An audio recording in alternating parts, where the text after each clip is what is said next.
Hole U podcast listeners, it's Dr. Janine Krause from the Health Fix podcast. It's a podcast where I talk about tips, tricks, and techniques to have sharp minds, limitless energy, and fit physiques for life. Check out episode 157 of the Happy Hole U podcast, where I talk about personalized wellness for slowing down the aging process.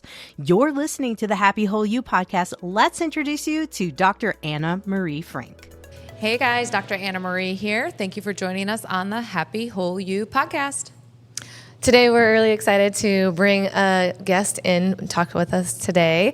And would you mind introducing yourself and telling us a little bit about your level of expertise? Yeah, thank you. Thank you for having me. First of all, I'm not gonna lie, I didn't expect this, but you guys are very professional, right? So I'm anxious to see it. But hi, Shiloh. I am the CEO, owner of Game Day Sports Academy, which is the managing entity of the Dignity Health Sports Complex. I played professionally for 10 years overseas, all throughout Europe. I was fortunate enough to also play at the University of Nevada way back in the day. Man, I'm thinking about it. It was so long ago, but we went to NCAA tournament every 4 years, or all 4 years, Sweet 16. I'm the winningest player in Nevada history still to this day, which still makes me seem really old. I have 4 beautiful children, a wife, always looking to get in other business ventures, just got a lot going on. And what sport did you play? I don't think basketball. I'm so sorry. Okay, no. Yeah, It's okay. See, this is where, like we were just talking earlier, like what you know is like, of course, right? Like we assume other people know things. And Heather reminds me of this all the time. She's always like, Anna Marie, people don't know those things. And I'm like, what, they don't? Right. Like, just like, So anyways. I'm over here talking like as if you should know that. Yeah. It's okay. Well, you know what? They should know who you are because you're up to some really extraordinary, cool stuff. Appreciate that. Yeah, I think that's great. And I love basketball. I was a basketball player as well. And I can really appreciate how far you went in your career and you continue to go in your career and what you provide for our community. So that's really exciting. How did you guys meet, the two of you?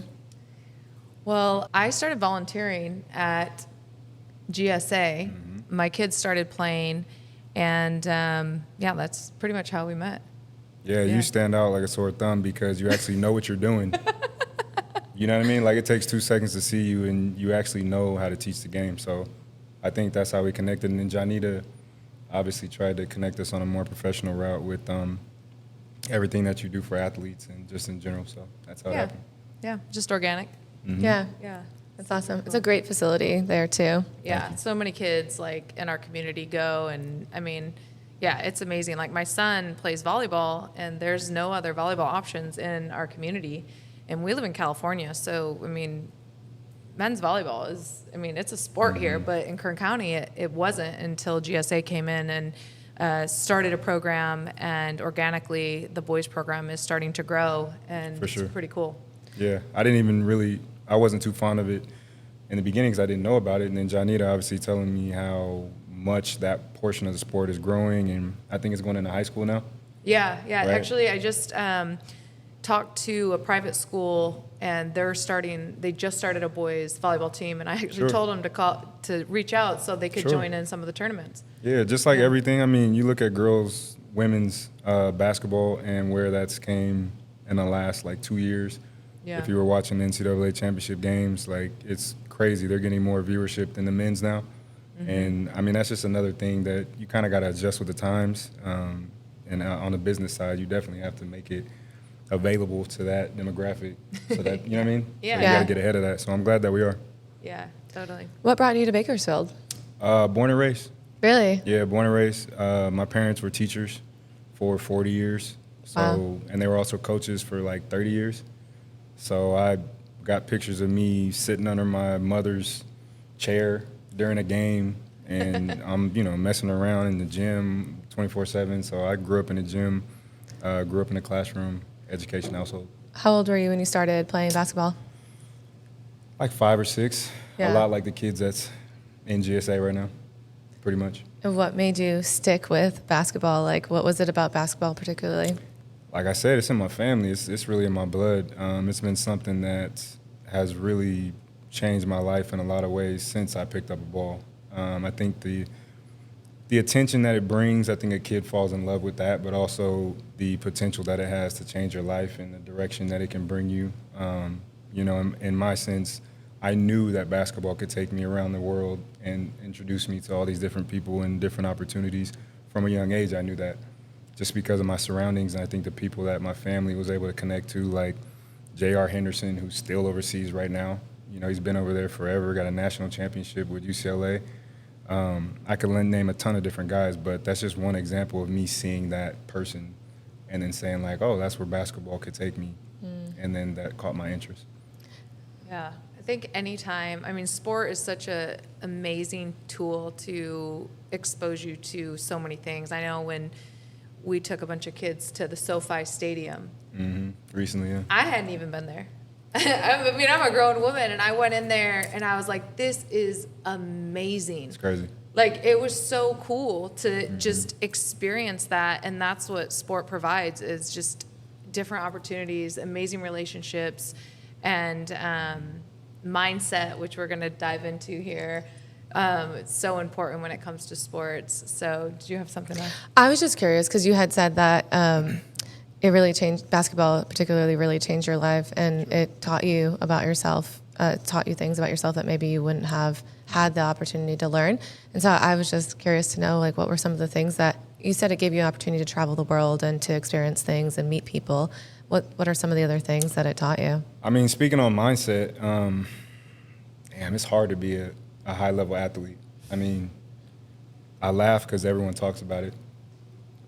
And, like, when you've kind of done it on that level, you just sit back and kind of laugh when people are talking about, I want to be a college Division I athlete, and I want to play professionally, and I want to, and you're just looking at them like you don't have that inside of you. You know what I mean? You hope that they will get that because at one age, you know, none of us had it. Right. But there's certain characteristics that you have to build within yourself for sure to kind of like get to that level. So I attribute a lot of things I've done, even being a father.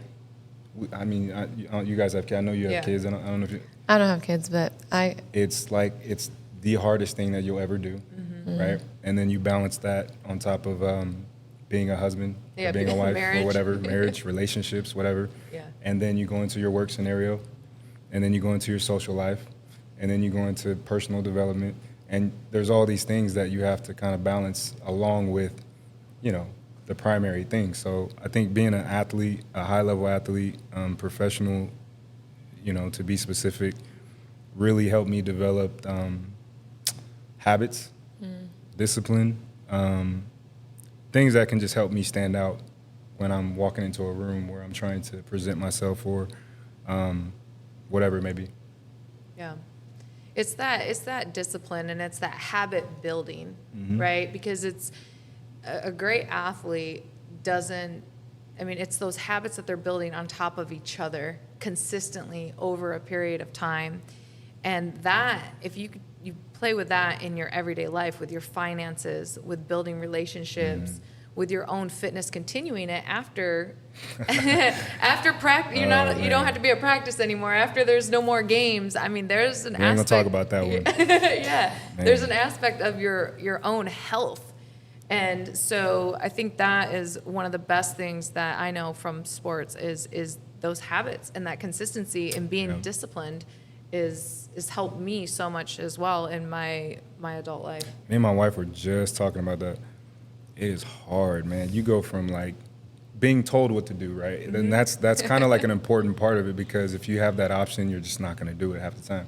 So as an athlete, you're being told when to wake up, when to work out, sometimes what to eat, sometimes when to go to sleep.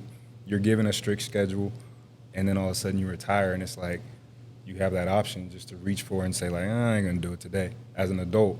So you're talking about health and an adult lifestyle.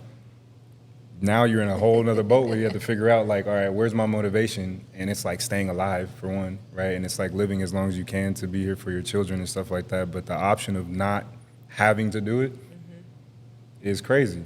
Yeah. I mean, for me, every day I'm like, damn, I don't want to do this. I don't want to get up. But then I start feeling old and I just do it.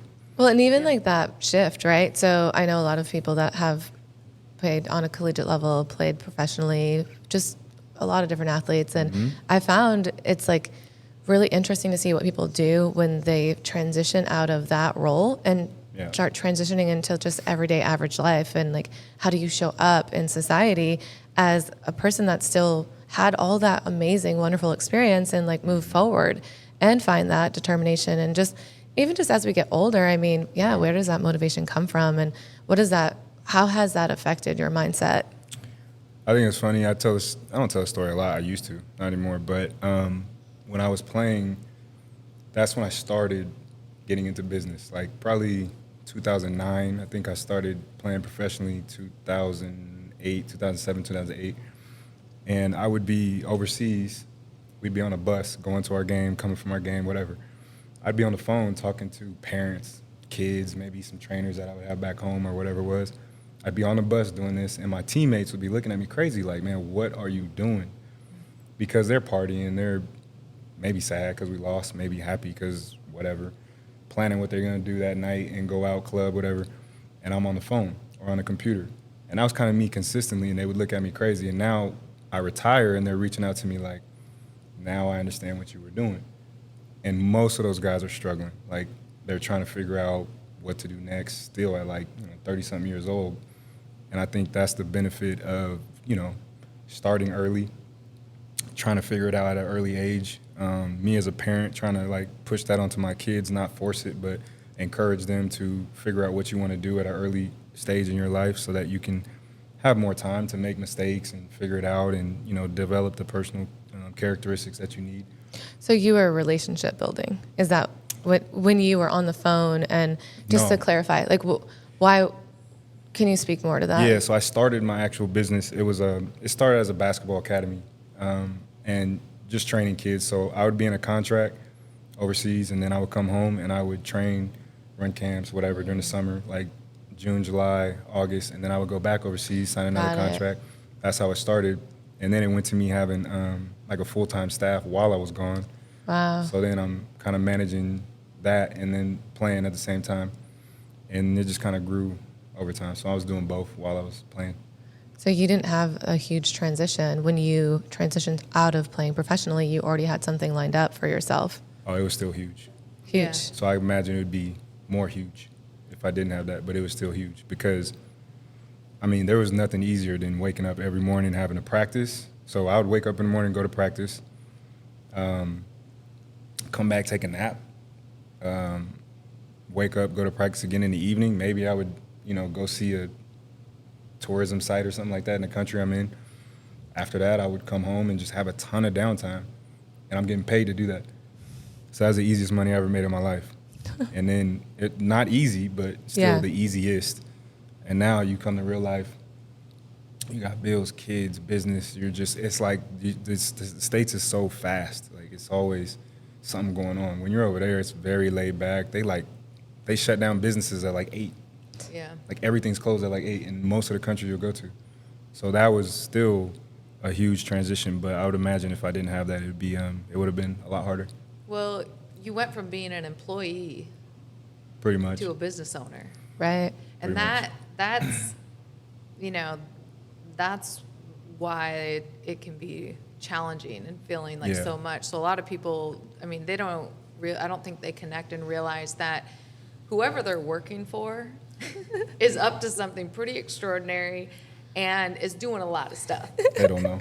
They have no We no are clue. all business owners here, by the way. And we've all worked W-2 jobs. Yes. We've all been an employee, right? Like, we have all been an employee. And so to be an employee is like, that's the easiest thing, like you said. It was easy, but it wasn't easy.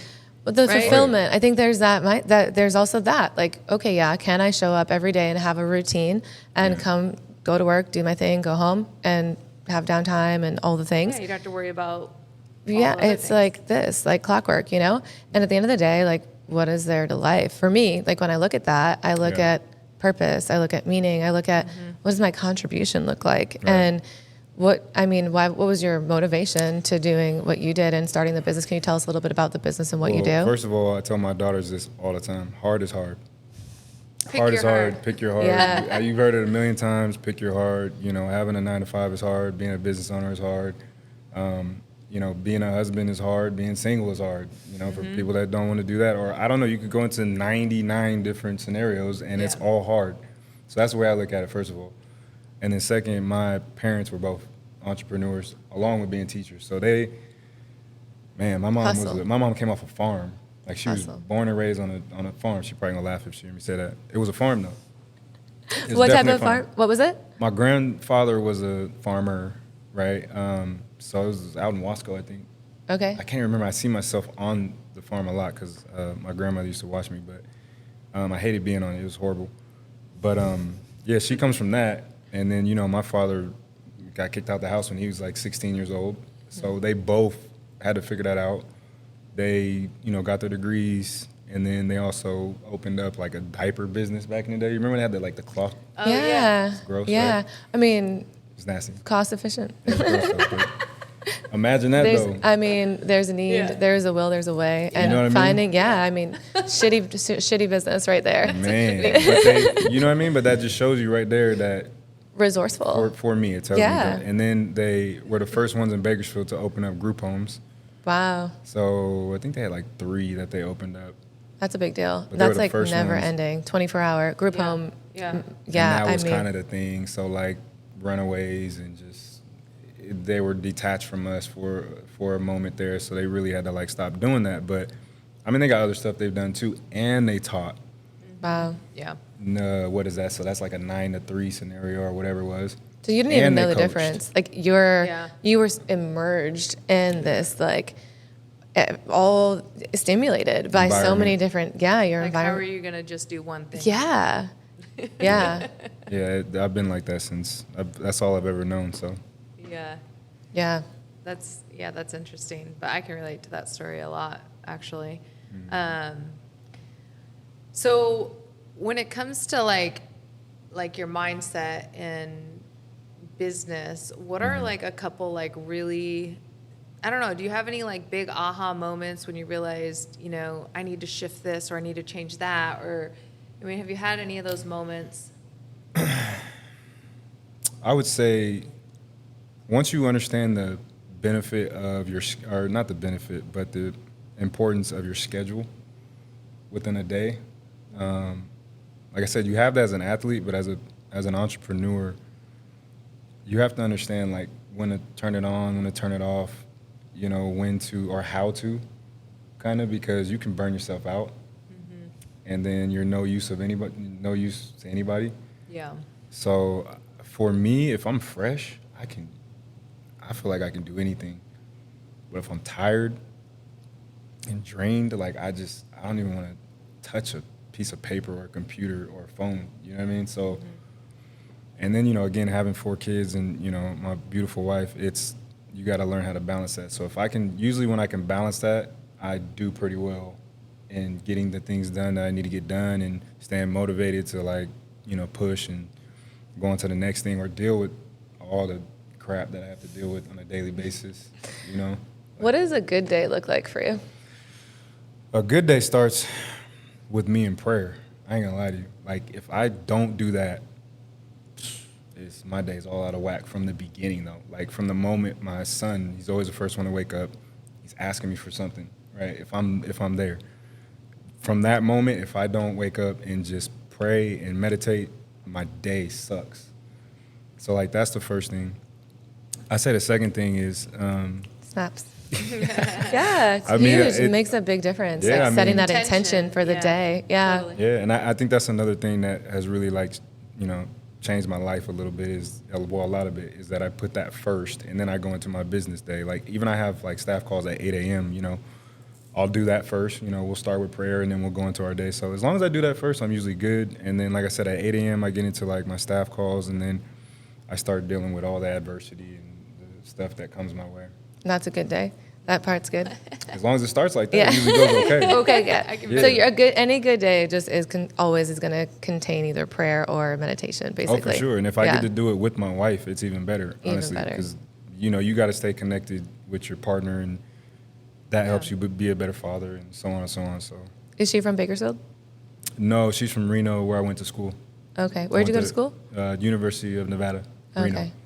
Yeah, so she's from there, cheerleader. I was a basketball player. Classic love story. Classic Kinda. love story. Yeah. Yeah. There you go. Kind of, yeah. So she moved to Bakersfield for you. Man, she was all over the world with me. We've been everywhere together. So So you guys stayed together from when you were in college, and so when you were playing professionally, she was traveling with you. yeah, so my junior year is when we first met, and then when I graduated, she went overseas with me and stayed with me almost all the years. But then like kids and all that, like she missed maybe a couple, not full years, but Okay. most of the time. Yeah. Yep. My best friend, her husband was a professional hockey player, and so I just from afar watched as she would travel to all these different countries and be there for 9 months, Sure. and then, I mean, it was like a whole thing, and so, I mean, they're settled now. He's a head coach, so that's cool now. But yeah, I can't imagine they didn't have kids when that was going on, but Man. yeah, having kids, I can't. Wow. Well, that plane ride. Yeah. How many plane rides? Yeah. Like hundreds of plane rides later. Man. I mean, I hope you got some good mileage out of it at least. Like, Yeah. Oh yeah, Yeah. we got a ton of good memories though. Like, I mean, so I could tell you something that would make you laugh, but yeah, we got a lot of good memories off it. what would you say is one of like your favorite like experiences in your life? Like, if you were to look back at all the things that you've experienced, like top 3 or 4 experiences, maybe. Well, one of them I would say playing in front of, it was, I forget which round of the NCAA tournament it was, but we were playing Illinois in Indianapolis. So there was like, this is nothing now, there's like 60,000 people here at the game, which now there's always like 100,000 plus. So that was a lot at the time. And we were playing in a football arena, and like they had 49,000 of the fans, and we Wow. so you just see all red. You had like and- 10,000. Right, Yeah. it was crazy, but I just remember that moment because you, like this conversation right here without the mics, obviously you couldn't hear, No. and your ears were ringing the whole game. Oh So my like God. we're doing sign language, and it was the most character building scenario, one of that I've been in, and I remember that just because I can always kind of reach back to that. I can talk to other young kids about it, or just dealing with adversity and things like that. So I'd say that's one. And to keep it simple, another one is definitely the birth of, I'm not going to throw a kid out there because I'll get in Yeah, trouble. don't do but that. No, yeah. We We can't don't want fighting. just They're child all birth. favorite. We'll say, well, Equally amazing. there you okay. We'll go there. They're all amazing in their own way. Amazing. Unique. And Yes. I keep it Yep. 100%. Yep. I'll say childbirth. Childbirth. Yeah. And that whole process, like 9 months of that, and learning through that, more so learning what not to do through Yeah. that. There you go. There you I'd say go. that part, yeah. That's cool. Yeah, there's a ton more, but I'll say those two probably are Yeah. the biggest, yeah. That's cool. I'm curious to who you were in college, to who you were as a professional athlete, to who you are now. How has the people, the 5 people you are most closest with, because I'm guessing they're not all the same. How has how you're the average of the 5 people you hang out with the most? How has that shifted and changed through going from college to professional to business entrepreneur? I've always had a small circle, first of all. So I didn't really let a lot of people into my circles then or now. But you talk about a difference then, like everybody, though, this is honestly stupid to say that I was a completely different person in college. I think if I would have remained that person, which I think a lot of people sadly Do that, Yeah. no chance I'm even sitting here. Like, absolutely no chance. So I think, learning through that is a big deal. One of my coaches, I think if you play sports and you're successful, you definitely had a coach. Mark Fox, who is at Georgetown. I think he's doing the NIL stuff at Georgetown right now. But he literally was like, coming to Jesus moment. Me being an idiot with an attitude, bad body language, like thinking I'm, whatever, the whole typical thing. And he basically tells me to look in the mirror and, decide who I want to be. And I got a choice, whether I can come back tomorrow or he's going to kick me off the team. So that was after my freshman really? year. That was a gift you were given. Yeah. For sure. Yeah, Like and you could not come back unless you were going to choose into something that Oh, yeah, it was bad. Because there was a coaching change. He was the assistant that recruited me. And then Trent Johnson left and he came into the head coaching job and he was like, look, I love you. I recruited you, but if you got to change a lot. What did he want you to change, like specifically? Stop blaming other people for stuff, basically. And body language. That's a big piece For that sure. people don't talk about in sport. Your body language is everything. Yeah. Like when I coach the girls, when like a ref will do something, I have one girl that on the team, she's like stomped her feet and went, oh, you know, and I get on her like that about it. She's like, I didn't even say anything. I'm like, you don't have to say anything. Your body language is everything. Yeah. So yeah. So that was the high one level, thing. Yeah, the high level people talk about it every day. Mm-hmm. But I think for him, he was a very old school coach, and you know, no facial hair, like all that stuff, right? Which was a beautiful thing for us being undisciplined kids coming into a college environment. So I was glad that I had that for sure. So he told you that if you wanted to be on this team, that you got to change. So one of the things was body language, and then your attitude. Yeah, like I said, blaming other people for stuff, right? Like everything was someone else's fault. Mm-hmm. I've been there in my life. You know what I mean? Yeah. Like, and We're you don't the even victim, right? It's not taught. These are things that are not taught in our school systems, or even from parents. Sometimes parents adapt that mindset as well. And I will say, wherever you went to high school, if you're playing a D1 sport, when you went to high school, you did all the things right. Right? Apparently. You were It was easy. No, you Yeah. were praised. Right. You were praised and all the things. Then you go up and you're going in college and gonna play college Chip ball. on And your then shoulder. it's like, yeah, you're a dime a dozen. So how are you gonna show up in a way that is going to stand out and move this, you know, this Team. whole business of this college forward? And that's, I mean, that's what is cool about playing sport at that level, is it's a demand of excellence, of character and who you are. A lot of kids don't come into it understanding that. No. Because it's just like, go get a free education. Well, Yeah. cool, but that free education costs something. You. Yeah. And there's a business behind it that runs, so you have to go into that with a business mindset. Yeah. That, like, I'd say like 99% of the one percenters that, you know, will make it into the NBA or play professional, they have that mindset going into it. And I think some kids can adjust, but most kids just show up on campus and they're like, I'm going to play basketball. Mm-hmm. I got a free scholarship. And it's not that simple.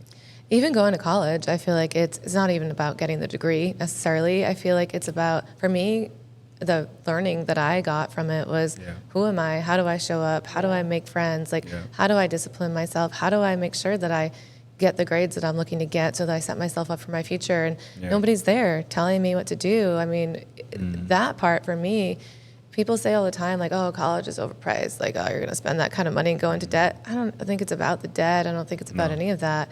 Like, who are we? And before we get to college, like, how would we even know?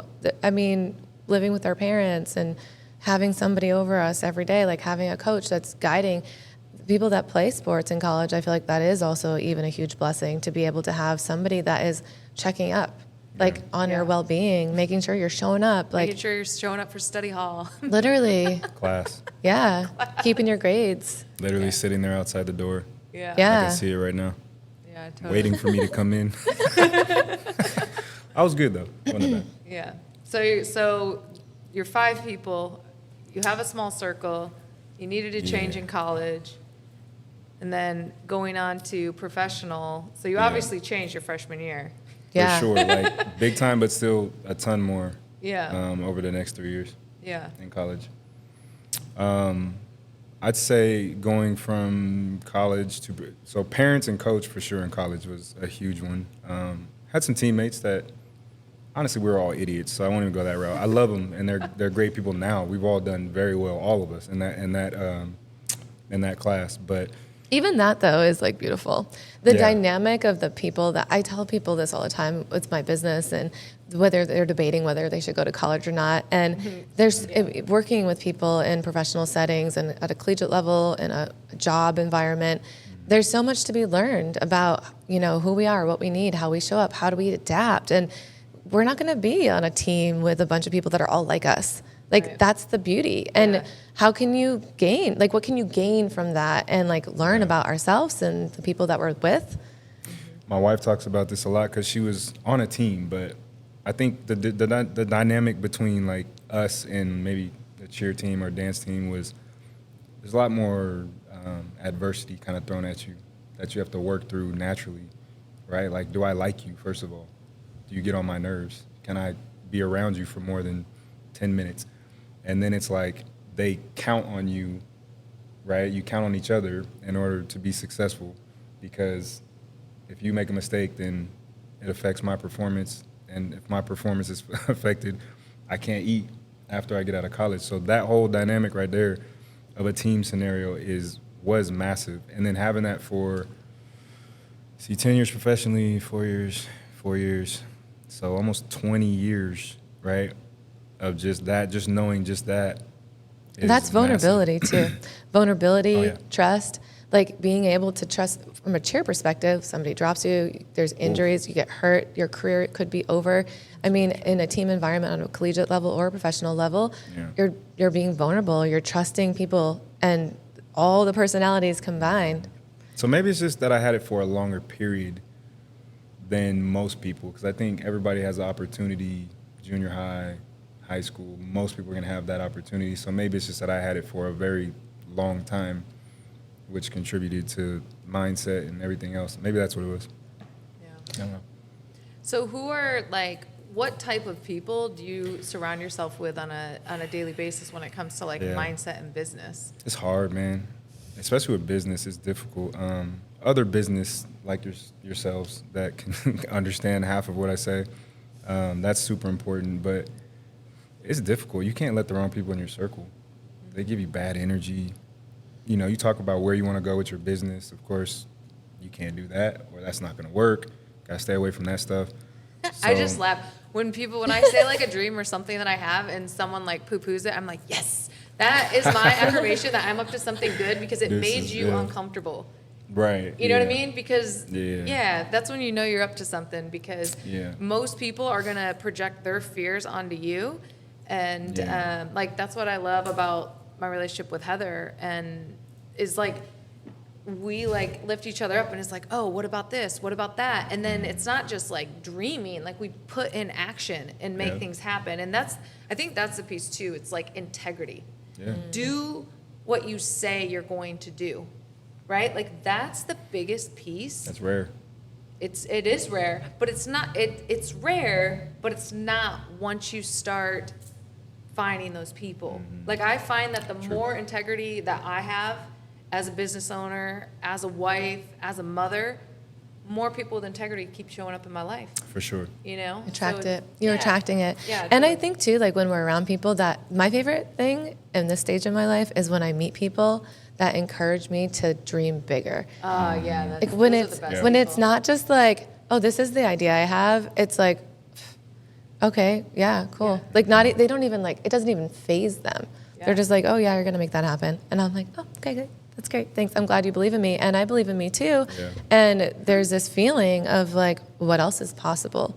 Versus, I think it's knowing who to share the ideas with and figuring out, like, where is this? Everyone gets to hear my ideas. Like for real. Like, like knowing who to share those with is, What's worse is you tell it to someone who you think or you expect to actually, I guess, engage in and hear it the right way, but they give you like 2 seconds of. They're not your people. Yeah. So I know you guys have too, but I've cut out so many people. Not to be that guy that does that. It's just I gotta have focus and my energy's gotta be right, like I said initially. So I've cut out a lot of people to really narrow it down. Like my wife is massive in my life because I'm going through something and I'm just tired. I'm just like, man, I don't even know anymore. She'll be the first one to replay like 90% of my life that she's been, you know what I'm saying? Yeah. She's like, man, I've seen you from day one. Like you got stop. this. Yeah, like don't even play. Yeah, don't even play. So, like nice try, buddy. Like, that's nice to have right there. She's not gonna let you sit there and feel sorry for yourself. Right. Yeah. Victimized. And the best do it, like, let's be real. You look at LeBron, I don't know, let's take an obvious one. Like, come on, man, he's human. Like, he has those moments just like everybody else. You know what I mean? But he's got to have the team around him in order to help him get to where he's going. So I think, you're right. Find that team, cut out the loose ends of, whatever's going to draw you back. And, that's kind of what I've done too. Yeah. What are you excited about in your life right now? Like, are you working on anything that you're looking forward to, or anything that you could share that maybe, like, anything that's inspiring you? Yeah, man, I actually am. Feels weird even talking about it because I've been thinking about it for so long. But just inside the real estate world, for one, I'm super excited to pass some stuff on to my kids, right? Like, my vision that I pray about all the time is that they get to kind of skip all of the mountains and trials and things, not all, but a lot of the things that I had to overcome, and they get to inherit not just money and stuff, but information, right? Like knowledge. Yeah. I feel like that's the difference in, especially people who look like me, right? And anybody else that's successful in the business world is just the knowledge. But now you got YouTube, you got all this stuff in social media. We're doing a podcast right here. But why do you say look like you? Like, what do you mean by that? I just think that, like, my people, right, like African American people, are sometimes not purposely, but just organically born with a certain, there's a certain ignorance there, you know what I mean, of what we could be doing versus what we've been surrounded by our whole lives. So I think, like, getting out of that mode of, like, this is what I know versus what I could know is something that, like, in my culture just sometimes gets in the way. There's a wall there. Do you think it's like, because I know for me, I grew up in a survival mode. Like, everything was survival. Do you think that a lot of that now is like what the media is telling us to think? Don't even get me started, man. Okay. We want to get started. Okay. Bring it. Like, we're running low on time, but yeah, that could be really like, yeah, I want to go there. Yes, the answer is yes. Yeah, Instagram and everything, like, it's a great tool if you use it right, but most of the kids use it wrong. Yeah. So now their idea of how to live, what to do, their moral compass is all based off of what they see on their phone. And they didn't have parents. Some of these people don't have parents like you did, or But let's be we fair. did. I'm going to be fair to my parents. They were amazing. I mean, they gave me more than we needed, but they only knew what they knew. Yeah. You know what I mean? Same. Like, Yeah. coming from where they came from, like, they did the best that they could. We talk about this All all the the time time. with our parents, same thing. Yeah. But you don't realize that when you're younger. You're just Right. like, They're why? people. They're just Right. people. They're people that happen to Yeah. have kids. Just We're like people. Yeah. And it's We for only some know what we reason, know right now, you kids know? think, I don't know, when I was little, I thought parents did things because they knew more, and like Or they were, everything. like they're predestined to like set me up for Yeah. success. They're perfect. And Apparently, they're really perfect. at the end of the day, they're just people and Yeah. doing their Totally. best, showing up. Yeah. Yeah. That's funny. Yeah, the answer is yes. Yeah. Okay. So you're excited to leave your kids with you said some real estate stuff that you're working on. You're excited about more of a legacy, what you're leaving within them in terms of knowledge. Man, just like I said, knowledge for one, and then the second thing, just so I know they're going to be just amazing. They have that faith base already. So, like, my oldest daughter is crazy. She'll pray. If she's away from us, which she really is, she will send us a text at night That's cute. and pray, like, That's awesome. over us, right? So that's crazy. She's going to be just fine. But she has that, like, base and moral compass, and she has, I think, a lot of the tools that help separate her as an 11-year-old from, I think, from, all the other kids, the hundreds and thousands of kids that I've seen and I see on a daily basis. So I say those two things is what I'm looking forward to. Just, me and my wife just being able to hopefully, God willing, just relax and go watch them because they're all going to be athletes. So I want to be at every single one of their games. I want to be, like, not just at the game, but I want to be, like, on the court. You know what I mean? Like, I want to be at half court You're on gonna be the that court. parent. I'm just going to be a fan, though. Yeah, You know what I mean? yeah, Like, yeah. right now, I'm coaching, I'm training, I'm doing all this stuff every single day. I just want to be a fan. Oh, very So, present, yeah. Yeah, so I can't wait to just Be there for do all them. that Yeah. stuff. Just support them like my parents did. So, cool. yeah. Awesome. Well, Kyle, thank you so much for joining us today on the podcast. If you could leave our listeners with one piece of advice, or maybe even your kids, like if you were to give your children some kind of advice, what would that be? Well, we're speaking on mindset. I mean, that's what you guys have mentioned multiple times. So I would say just keep going. Like, I think everybody gets to that point where they want to quit or that uncertainty makes you hesitant, or sometimes you feel like you're not good enough. That's the truth. But just keep going is what I would say. Hit that wall, bust through it, be ready for a million more walls, Yes. and get used to hitting that wall. And then, like we just talked about, have somebody that can help you get through that wall, right? Everybody needs help in life. You cannot do anything by yourself. We were not created for that purpose. So I'd say find you a good partner and then get used to hitting that wall. Thank you. Love Thanks it. for sharing that. Thanks. Thanks for coming on.